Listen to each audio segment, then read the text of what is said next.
அனைவருக்கும் வினோத் பரமையின் பணிவான வணக்கங்கள்.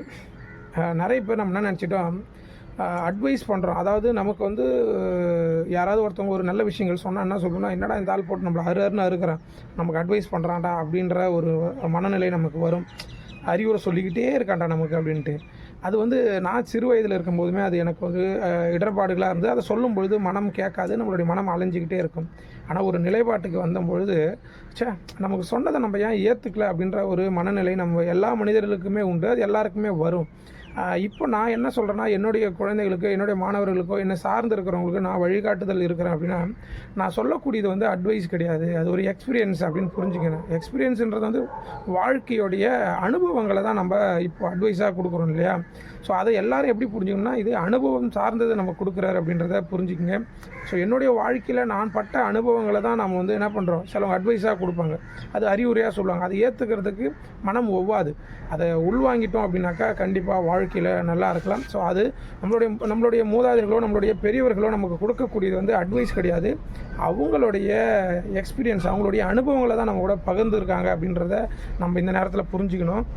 ஏன்னா இந்த இடத்துக்கு போகணும், இந்த இடத்துக்கு போகக்கூடாது, இந்த இடத்துல இவ்வளவு நெரிசல் இருக்கும், இவ்வளோ கூட்ட நெரிசல் இருக்கும், இந்த இடத்துல நம்ம போனோம்னா நம்மளால் வந்து பிராண காற்றை வெளிவிட முடியாது, உள்வாங்க முடியாது.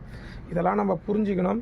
சில மனிதர்கள் இதெல்லாம் புரிஞ்சிக்காமல் நிறைய விஷயமா இப்போ நீங்கள் பார்க்கக்கூடிய இந்த கரூரில் நடந்த ஒரு பெரிய சம்பவம் வந்து எல்லாருக்குமே ஒரு இடர்பாடுகளை ஏற்படுத்தும்.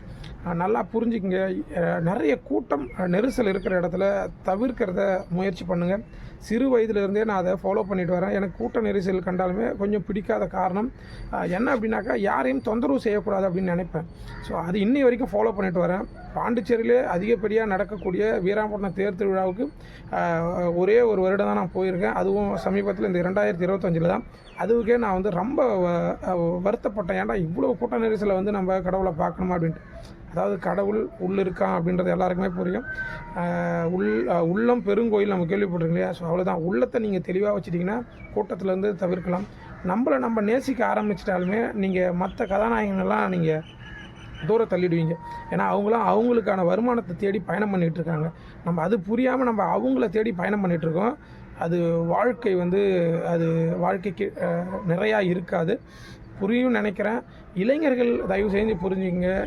இனி வரும் காலங்களில் தவிர்த்து அழகாக வாழறது முயற்சி பண்ணுங்கள்.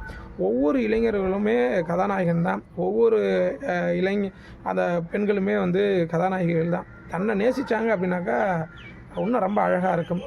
தன்னை நேசித்து தன்னுடைய செயல்பாடுகளை தெளிவுபடுத்தினாங்க அப்படின்னாலுமே சமுதாயமும் நல்லாயிருக்கும், வீடும் நல்லாயிருக்கும். புரியும் நினைக்கிறேன். வாழ்க யோகம், யோகம் இல்லட்டும். அடுத்த பதிவில் கண்டிப்பாக சந்திக்கிறேன். நன்றி.